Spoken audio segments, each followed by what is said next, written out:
Dozens of unhappy voters gather outside the White House to protest the election of Donald Trump to the office of the presidency.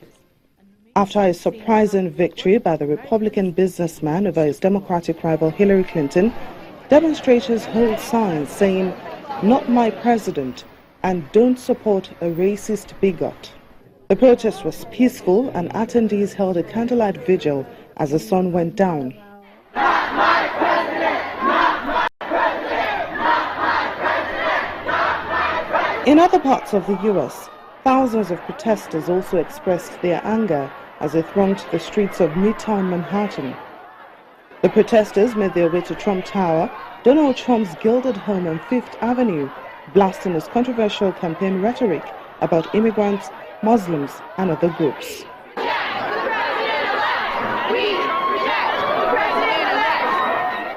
After Donald Trump's stunning upset of the heavily favored Hillary Clinton, Democratic President Barack Obama and leading figures in the Republican Party who had struggled to make peace with Donald Trump all vowed to move past the campaign ugliness, something the protesters in New York say they are not prepared to do.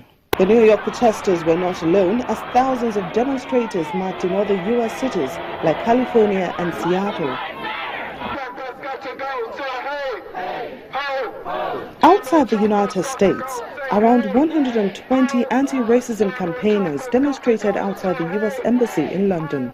It is disgusting when we look at a man who said he would build a wall to keep Mexicans out. It's absolutely disgusting that a man who said he wants to ban Muslims from going to the United States is able to be elected the President of America. But let's be absolutely clear, as we see in America now, we stand in solidarity with all those people who take to the streets saying, we will not let this country be consumed by hate and racism and division and sexism.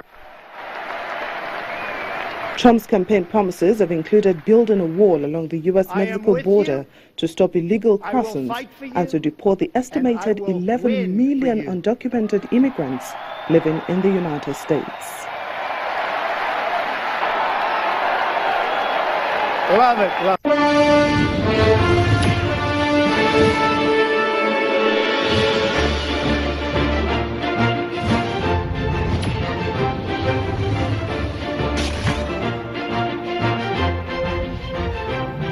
Many are still shocked and surprised following the aftermath of the victory of President-elect Donald Trump in the United States. And joining us to look at the protest and perhaps the collegiate system of the U.S. democracy is Ambassador Dakpo Fafor. He's Nigeria's former ambassador to the United Nations. He joins us via phone.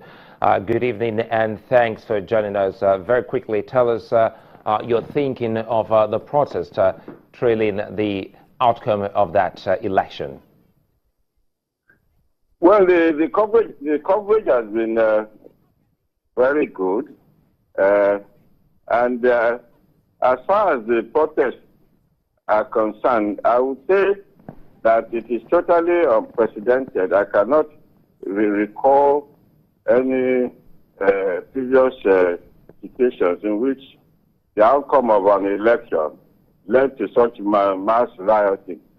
One would naturally expect that those who aggrieved about the result of the election would go to the street to protest. But the protest has covered so many American cities, and it reflects the deep divisions in the United States on a wide variety of issues, on immigration, on racism, on Islamophobia, America's role in the world. There are so many issues that are now dividing the United States.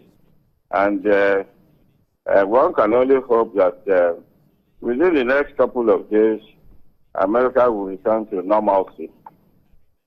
You know, as you hope for a normalcy in the United States, perhaps let's talk more about what this has brought to the fore. And you just highlighted some of them, racial issues as well as gender matters, and even a couple of other issues that loads and loads of people would have thought doesn't exist in the United States. Are you surprised that this is coming at a time where the United States is leading the campaign against such like racism and even xenophobia?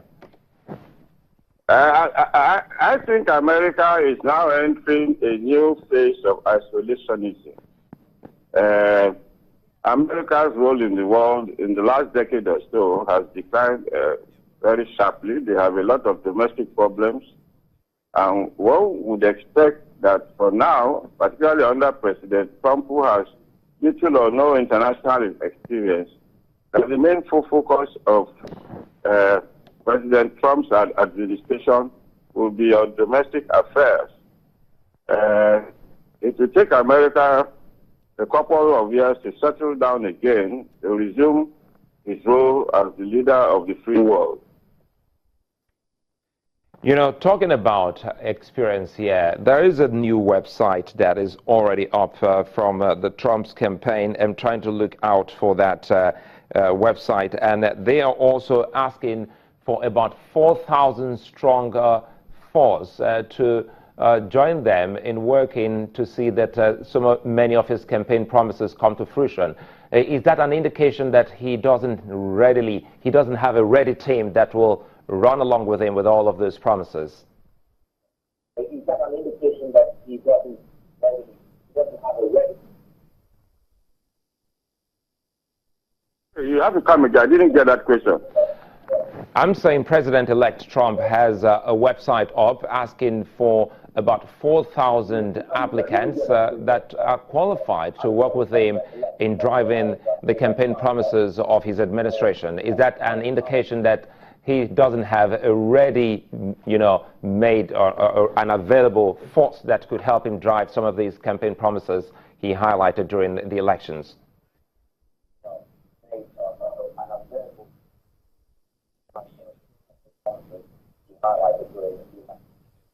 I don't think he himself expected to win this election. I think it came to him as a surprise. You will remember him saying that I don't think he himself expected to win this election. I think it came to him as a surprise. You will remember him saying that he would not accept the results of the elections unless he won. So I don't think that the president-elect had a transition scheme in place, and he will now have to cast his net far and wide and bring in people from across the party political spectrum. It's nice speaking with you, Ambassador Dakwa Fafora, former Nigeria's ambassador to the United Nations. Good to have you speak with us here on Politics Today on Channel Television. Very quickly, and I've been joined via Skype by Olabode Oseni. He joins us via Skype in London, in the United Kingdom. Good to have you join us. A great evening it is. Now, looking at what is happening in the United States. Good evening. Thank you for having me. Absolutely awesome having you there. Now, looking at the protesters now, I spoke earlier with Maria Baird asking about demographics, but she has just highlighted that this is not about racial issues, but these people are from a cross-section of the United States districts. Do you think that this is, truly speaking, the mind of the greater number of voters in the United States? Thank you. Let's get it right. The situation, the result of the just concluded election that now got Donald Trump as the new president of America. The truth is, large majority, a very large majority of Americans are now completely despondent. They say to themselves they have enough. The establishment of the last 16 years, that is George Bush plus the Obama administration. They have not fared well at all.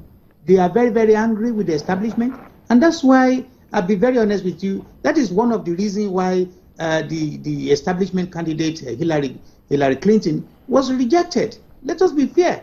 That is you don't discuss election is correct or not correct in America. Even though Donald Trump said, "Oh, there's a rigging probability," he was just joking. Now, that was the true situation of the mind of the people in America. They said it's a message delivered to politicians. And I pray that Nigeria or African countries will start to learn from the result of this election, because gradually it's enough when you can continue telling electorates stories, making promises. Very quickly, allow me to come in here, because we're almost done with the show today. What would be those things that you thought that we should have learned from this? Sorry, you need to come again. The line is bad. I can't Tell hear us what you think that we can pick up as an example, a good example from this election. Example of what, please? You just told us that Nigerians should learn from this election, and I wanted you to tell us one of those things you thought that would make a good example for us as a people in our own democracy here in Nigeria. Okay. Now, number one, you don't make promises you cannot fulfill. It has now been the typical way politicians, they will make promises, they will never fulfill it when they get to power. And it's also yet to be seen whether all the promises Donald Trump also made to Americans, the people that voted him in, whether he's going to carry out that promises or not. I do appreciate that when you get to power, it is completely different from when you are seeking for that office. It's not the same.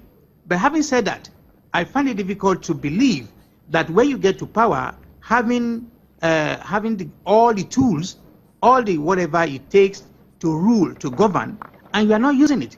So again, the lesson for Nigeria is the administration, and it's not too late that they can learn a lesson from the last 16 years of Bush plus Obama, that most of the promises has not been fulfilled. Many Americans are not very happy that they remain poor, even poorer. So compared to, they're looking forward that they change. And they now say that the change they're looking for is not from Hillary Clinton. I think that's a fine place for us to rest the show today. Mr. Olabode Oseni, many thanks for speaking with us on Politics Today here on the program. Very quickly before we leave, we should leave you with visuals of that meeting between President-elect Mr. Donald Trump and President Barack Obama. And very quickly again, you can also look at the website that Mr. Trump has put up, greatagain.gov, help wanted, 400,000 appointees he's asking for. We'll leave you with that, and tomorrow we'll be back again. Tell us what you think about this election and what will be the learning curve for Nigeria. I'm Sulaiman Alede. See you tomorrow.